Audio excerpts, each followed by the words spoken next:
where we are going to run through what all we have seen during the day today. The various aspects of lab testing of hormones, basically endocrine lab testing, but it could apply to most immunoassays that we are using in the laboratory at the moment. The first session was thyroid.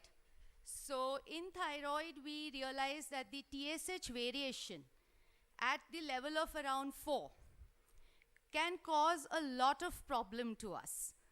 The TSH variation between 5 to 10 can again lead to a lot of problems to the labs. That's what we saw in the morning, we agreed to. Now, I just want to introduce a few concepts or words that this 4 or say a 200 in cholesterol is not a hormone, I know, I'm giving an example, or say even a 126 glucose.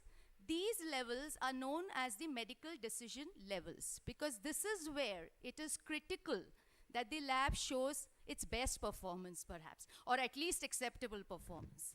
Now to help us to do that, our controls, the controls that we run every day should be available at these medical decision levels. Most of the analytes, we have these kind of controls, but not all. So there's a continuous dialogue which we hold with the providers, the IVD manufacturers, to be able to give us controls at each medical decision level. Similarly, the EQUAS samples that we get, the EQUAS challenges also should be at all possible levels, including the medical decision level. So when you do an EQUAS for 12 months, at least 3 to 4 samples should be at TSH level 4, because that is where your performance is going to be critical and you're going to know where you stand. We also looked at the pre-analytical stability issue of total T4. We actually saw that because samples, thyroid samples are traversing great distances within the country and going to different referral labs, there are issues where the T3, T4 both can suffer, the values can suffer in this transit. However, all the while we cannot really hide or we cannot really clutch at a generalized statement that yes, there are variations, yes, there are pre-analytical issues. I don't think that's really fair because again, like I said in the morning also, at the end of the day, we have to deliver the correct report for the patient and have an impact on patient care. So it is more important, or it is important to know which assays are specifically affected by a variety of factors. Unless that knowledge is there at your hand, you cannot really look into the problems that occur in your laboratory while doing these assays. Like for example, most of us wouldn't know that an SST collection tube might affect T3 assay in a dose-dependent manner. In fact, this doesn't happen every day. It doesn't happen in your every testing, but it could happen. So those, those clinician queries, those 2 lab reports differing that we have been discussing since morning, here we are going to look at the approaches towards solving those problems, towards understanding these variations better. So SST tube can affect even the prolactin assay, HCG assay. This happens through the influence on the chemiluminescence signal. Effect of anticoagulants. So an excess of EDTA may chelate in addition to calcium, also magnesium and zinc, which in turn alters the activity of alkaline phosphatase, the very enzyme which is used in CLI. Filling EDTA tubes to less than 50% can affect intact PTH and ACTH measurements. So we have been seeing all this since morning, all these hormones, and discussing their performance characteristics. There has been a question to me, we had asked for questions from most of the people who are going to attend, that what is the effect of hemolysis on immunoassays? So by far and large, immunoassays are mostly, or they should be unaffected by hemolysis and icterus, because basically you're using a monoclonal antibody towards a specific epitope. So where does hemolysis really come in? At the same time, the labile analytes like insulin, glucagon, calcitonin, PTH again, ACTH and gastrin are lowered due to release of the proteolytic enzymes. So these have to be stored and transported in frozen state for reliable results. So yes, hemolysis may not directly interfere with the reaction like it does in biochemistry. However, before you take the sample up for testing itself, the value might have fictitiously reduced. Cross-reactivity. So, like I said, 25-hydroxy-vitamin D can cross-react in 125-hydroxy-vitamin D assays, because we have seen that the half-life of 125 is much lesser and stability is lesser. So obviously that patient is going to have both, and so the 25-hydroxy-vitamin D will give some interference or cross-reactivity with our 125-dihydroxy.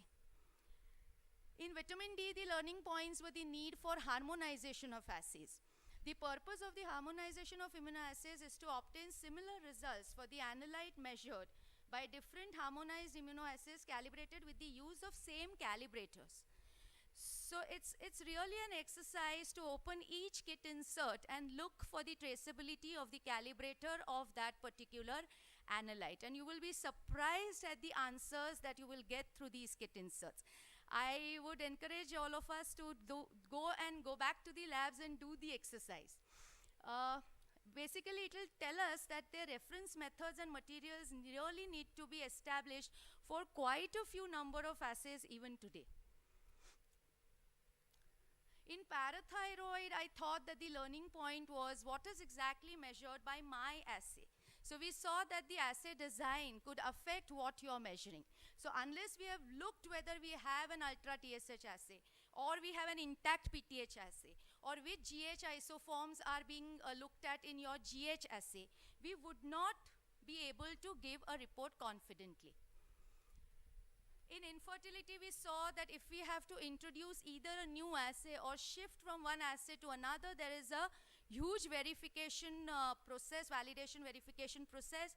Also involves talking to the clinicians at some points, the referring labs, and giving them this information that we have shifted from one assay to another, because the patients who are following up, there might be a huge impact on their care if we have not informed these changes to the labs.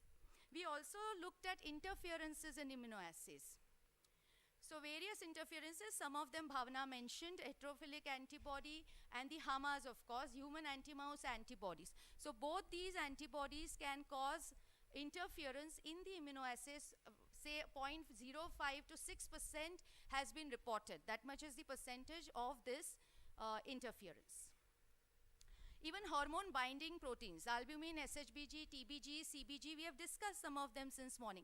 Now what happens is, if these hormones are tightly bound to these binding proteins, when you go to assay them, the assay method has to first try to displace this molecule from the binding protein. So you will require a multitude of steps: denaturation, blocking agents, immunoaffinity extraction, solvent extraction. The names may sound very high funda, but the basic concept is that the hormone is bound. You need to first separate it out and then measure it.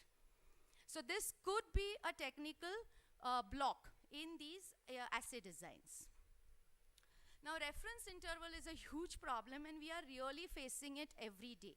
It is one of the main misunderstandings between the laboratory professionals and physicians, or also the patients, because why the analyte concentration result measured by one immunoassay indicates disease, but when measured by another immunoassay is normal, cannot be explained to any patient. It's very difficult in the evening to sit across a patient and say and try to explain this. Laboratory professionals can be placed in a very uncomfortable position in this. Not that I have a solution, but I will just give some insight on why this is happening.